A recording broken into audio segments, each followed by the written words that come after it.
ম্যাপ্রোটা ভালো করে ঘুরে আমরা ধরো ৬টা ৬:৩০ নাগাদ রুমে ফিরেছিলাম। তারপর পুরো বিকেলটা আমরা রুমেই কাটিয়েছি। কারণ এত অসাধারণ ভিউ ছিল আর সবচেয়ে বড় কথা যে বেড থেকে পুরো ভিউটা ভিজিবল ছিল। যেহেতু গ্লাস ডোরস ছিল। তাই জন্য আমরা আর কোথাও বেরোইনি। এত ভালো লাগছিল রুমেই। তো আমরা সারা সন্ধ্যেটা রুমেই কাটিয়ে দিয়েছি। দেখতেই পাচ্ছ কত অসাধারণ একটা ভিউ।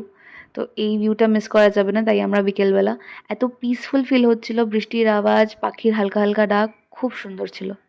এখন যাচ্ছি আমরা রাত্রের ডিনার করতে। এখন বাজে প্রায় 8:30। ডিনার করতে যাব। আর এখন রাত্রের ভাইবটা একটু নেব। দেখি কিরকম লাগে। ইয়েস, কালকে সকাল সকাল শিব মন্দির যাব। মহাবলেশ্বরটা পুরো দেখা। থেকে তারপর আমরা যাব বাকি স্পটগুলো দেখবো। মহাবলেশ্বর স্টার্টিং উইথ শিব ওকে, মন্দির দর্শন। ইয়েস, ডান। এখন যাচ্ছি খেতে আর বাইরের ভিউটা ভাইবটা নিতে যে কেমন লাগে নাইট ভাইব। এটা ঘর বাড়ি এগুলো দেখা যাচ্ছে না, আমাদেরকেই দেখা যাচ্ছে। পুরো কাঁচ বলে শুধু আমরা নিজেদেরকেই দেখতে পাচ্ছি।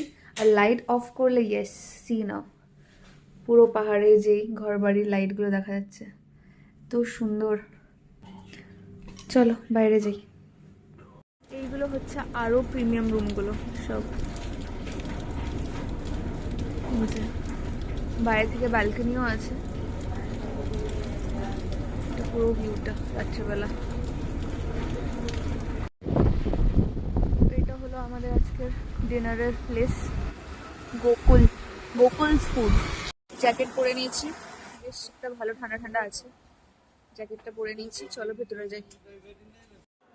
তো সেদিন একটা নতুন ডিশ ট্রাই করেছিলাম, তন্দুরি চিলি চিকেন। তন্দুরি আর চিলি চিকেনের একটা ফিউশন ডিশ ছিল, দারুণ ছিল খেতে। আর নিয়েছিলাম prawn Rabha fry, my most favourite একটা ডিশ। আর সাথে গরম গরম ডাল খিচড়ি। That's all.